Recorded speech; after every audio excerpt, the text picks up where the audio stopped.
Pada unit HD785 kita sering melihat ataupun mendengar ada yang namanya error elektrik ya, yang mana di HD785 ini di sini monitor panelnya dia sudah dilengkapi dengan electrical system. Di situ ada caution lamp, dia akan menunjukkan error-error berdasarkan lampu-lampu yang muncul. Terus di sini ada monitor untuk display aktualnya, untuk RPM, untuk kecepatan dan lain-lain. Nah, yang penting di sini ada message display, Pak. Message display di sini fungsinya dia dalam menginformasikan kejadian ataupun aktual dari unit CHD 785-7 ini. Contohnya di sini dia sedang lakukan error 03, maka dia akan terbaca user kodenya, full kodenya, dan juga action kode dan lain-lain. Nah, sebagai contoh di sini ada error 03 CA559 ataupun CB559 pada HD785-7 Komatsu. Nah, error di sini dia akan memberitahukan bahwa terjadi loss of pressure feed pada supply pump sebelah kiri. Nah, di sini bilangnya feednya atau umpannya terdeteksi dia itu hilang atau terjadi kekurangan. Nah, sebagai action code di sini dia akan memunculkan error 03, sedangkan failure kodenya dia menunjukkan bahwa CA559. Sedangkan trouble-nya dia akan terbaca bahwa terjadi kekurangan supply pump pada engine sebelah kiri, yang mana pressure detection-nya ini terdeteksi sama yang namanya engine controller. Nah, karena dia terdeteksi sama engine controller, maka di sini ada jalur elektrik dan juga ada jalur mekanikalnya, Pak. Yang mana di sini di HD785-7 ini nanti dia terdiri dari dua buah controller engine yang akan mensuplai di engine sebelah kiri maupun engine sebelah kanannya, yang mana sebelah kiri di sini disebut sebagai parent controller atau controller utama, dan sebelah kanan ada yang namanya child controller atau controller anak ya, atau tambahannya. Yang mana di sini pembagian sensornya atau inputnya, untuk yang parent controller dia inputnya adalah dari acceleration sensor, NS speed sensor, gas sensor, rail pressure sensor, fuel temperature, boost pressure, oil pressure sensor, dan coolant sensor.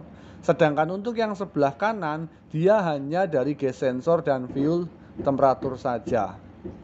Kemudian dia sebagai outputnya nanti parent controller maupun child controller dia akan menginstruksikan kepada PCV 1 dan 2 untuk dioutputkan menuju ke injektor 1 sampai 6. Nah, PCV 1 2 ini akan mensuplai fuel yang akan menuju ke common rail, sedangkan injektor 1 sampai 6 sebagai output untuk keluarannya si fuel system. Sehingga nanti supply inputnya di sini ada rail pressure sensor ya. Sedangkan supply outputnya ada PCV, dan yang terakhir adalah injektor untuk proses terjadinya penginjeksian atau injection system. Nah, untuk struktur operation CRC di sini karena dia menggunakan electronic system, jadi ada ECU atau engine controller tadi yang fungsinya dia akan memberikan supply ya, ataupun memberikan command current, perintah kepada si supply pump ataupun injektor untuk melakukan proses penginjeksian.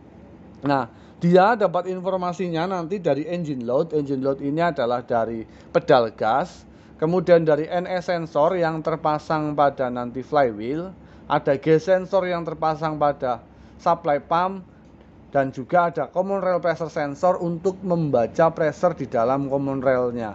Sehingga ketika semua supply ini sudah ada ya, fuelnya ini diinjak pedal gasnya, dan NS sensor membaca top 1, gas sensor membaca PCV 1, dan common rail pressure sensor membaca pressurnya masih di bawah 50, maka nanti engine controller akan memberikan inputan kepada PCV untuk mensuplaikan fuelnya si supply pump menuju ke common rail di sini.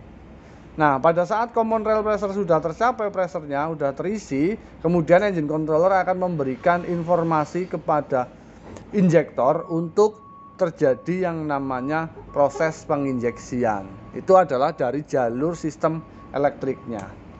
Sedangkan nanti untuk dari sistem jalur olinya, ini komponennya. Jadi di sini ada tangki, di sini ada pre-filter, ada main fuel filter, ada feed pump, ada main pump ya. Terus di main pump di sini ada yang namanya gas sensor nomor 13 ini. Kemudian ada PCV nomor 9, ada PCV 1 dan PCV 2. Dan di sini ada overflow dan juga ada pressure limiter, Pak. Nah, semuanya itu dikontrol sama electrical system oleh yang namanya si engine controller sebelah kiri, sebelah kanan, dan juga engine controller sebelah kiri. Yang mana inputnya kedua engine controller ini adalah tadi ya, dari NS sensor hanya ada satu di sebelah kiri dan G sensor di masing-masing pompa. Nah, ketika membaca love of pressure di sini, si engine di sini dia hanya akan bisa running ketika membaca NS sensor dia berada di top 1, sedangkan G sensor membaca di PCV 1. Nah, sehingga nanti ketika engine diputar untuk crank oleh si starting motor, maka feed pump ini akan menghisap fuel dari tangki, kemudian masuk ke pre-filter, yang mana pre-filter di sini akan menyaring kasar dari kotoran yang ada di fuel system. Kemudian dia akan masuk ke feed pump. Nah, outputnya dari feed pump baru akan diteruskan menuju ke yang namanya main filter. Kemudian main filternya di sini dia akan mengarahkan fuelnya menuju ke supply pump. Ketika masuk ke supply pump, di sini engine controller mulai bekerja, Pak. Si engine controller akan membaca supply ataupun dari common rail pressure sensor untuk membaca pressure-nya sudah ada atau belum. Ketika pressure-nya sudah ada dan lebih dari 50 MPa, maka dia engine nggak bisa di running. Ketika terbaca 0, kemudian si engine controller akan membaca lagi di NS sensor bahwa dia terjadi di top 1. Ya. Ketika membaca top 1, kemudian NSG sensor membaca PCV 1, maka si engine controller akan memberikan supply ke yang namanya PCV untuk mensuplaikan fuelnya menuju ke common rail. Kemudian dari common rail akan diteruskan ke injektor. Ketika sampai injektor, dia akan menunggu command current dari engine controller untuk membuka yang namanya TWV ya, atau two way valve. Sehingga ketika pressure di common rail sudah sesuai presetting pressure-nya, misalkan low idle, dia di sini dibutuhkan adalah 60 MPa, maka PCV tidak serta-merta akan meneruskan fuelnya menuju ke common rail, tapi dia akan dibuang melalui overflow valve sehingga tidak membebani kerja dari si supply pump di sini.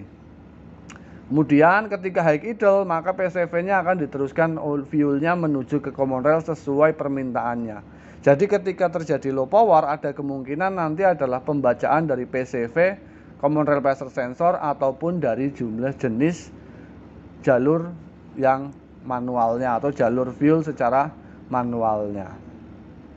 Sehingga dengan mekanisme seperti itu kita bisa masuk menuju ke troubleshooting chart-nya untuk terjadi yang namanya low power tadi.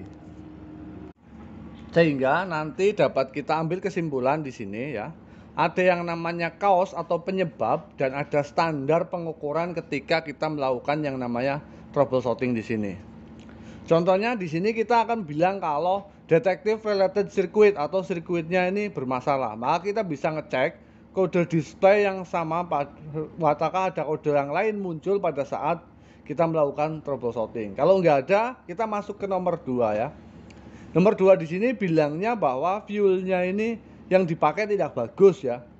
Nah, kita bisa melihat dari segi fuel itu sendiri dan pada lihat di situ lihat apakah ada kotorannya ataupun ada sumbatan di jalur-jalur fuel. Kalau kita nemu bagus, kita lanjut ke yang nomor 3 di sini ketika terjadi low power. Yang mana di sini bilangnya detective low pressure circuit. Nah, kalau kita untuk mendeteksi, dia kan berarti jalur antara yang dari feed pump menuju ke supply pump ya. Nah, kita bisa memasang nanti di node nomor 1 di sini. Nah, kita bisa masang di sistem fuel.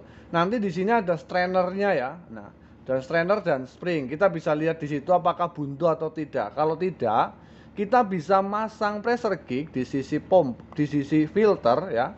di sisi main filter, kemudian ketika running kita ukur pressure-nya di situ. Jika terbaca minimal adalah 1,5 berarti bagus. Kalau kurang dari 1,5 berarti nanti kita detektif low pressure circuit. Bisa jadi karena buntuan atau yang lainnya. Kalau bagus, kita masuk ke yang nomor 4 di sini, clogged filter atau strainer. Kita bisa lihat di note nomor 2 tentang konten diagnostik. Di sini note nomor 2, di sini kita bisa cek lihat dari gauge filter, upstream strain dan fuel filter. Ini ada di sini ya. Strainnya itu ada kotor atau tidak. Kalau tidak, baru kita bisa memastikan defektif elektrik PCV.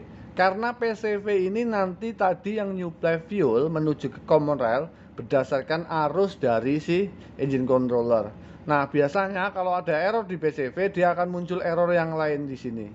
Kalau tidak ada error di sini, dan ketika kita ukur menggunakan error kode ini masih aman, kita bisa melihat ke yang nomor 6. Ada terjadinya defektif common rail pressure sensor, ya.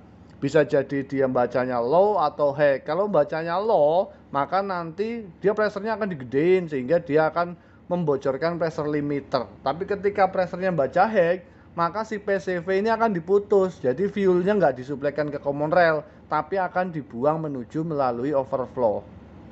Nah, untuk kalau ini bagus, kemudian kita lihat di pressure limiter. Pressure limiter itu letaknya tadi di common rail sensor ya, di situ. Kita ukur ya kebocorannya dengan cara mengganti JOS outputnya si common rail ya. Nanti kemudian kita running di RPM 1900, kita lihat di sini pressure-nya nggak boleh lebih dari 10 cc dalam waktu 1 menit.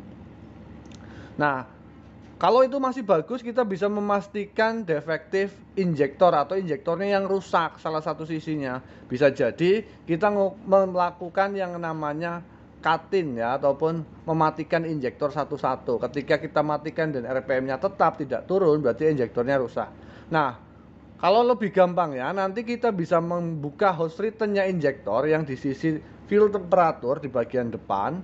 Kemudian kita ukur nih dari RPM 1600 dia maksimalnya adalah 900 cc per menit, dan ketika 2000 RPM dia hanya sampai 1200 cc per menit. Jika lebih dari itu berarti injektormu yang bocor. Tapi kalau tidak, kita berarti bisa memutuskan kalau dari nomor 1 sampai 8 ini bagus. Setelah melakukan pengukuran, berarti kita bisa melakukan pengecekan, yaitu bahwa supply pumpnya yang bocor. Jadi dapat diambil kesimpulan di sini, kalau terjadi low power di unit HD, kita bisa mengecek supply fuel yang dari feed pump menuju ke main pump dengan cara mengukur pressure tadi ya. Pressure inputnya yaitu tidak boleh di sini lebih dari kurang dari 1,5 kilo dalam 1 menit ya. Dari sini untuk pressure-nya itu harus tidak boleh kurang dari 1,5 kilo. Nah, kalau ini bagus, kemudian kita ukur lagi di sini common rail pressure sensornya bagus atau tidak. Kalau di situ bagus, baru kita cek di PCV-nya bagus atau tidak. Ataupun dari segi overflow-nya bagus atau tidak hingga semuanya terselesaikan. Mungkin itu yang dapat saya sampaikan, kurang lebihnya saya mohon maaf. Jika ada pertanyaan, masukan atau hal-hal yang kurang jelas, silakan sampean bisa tulis di kolom komentar. Dan jangan lupa like, komen, dan subscribe untuk membantu saya membuat video-video yang lainnya. Terima kasih, saya akhiri. Assalamualaikum warahmatullahi wabarakatuh.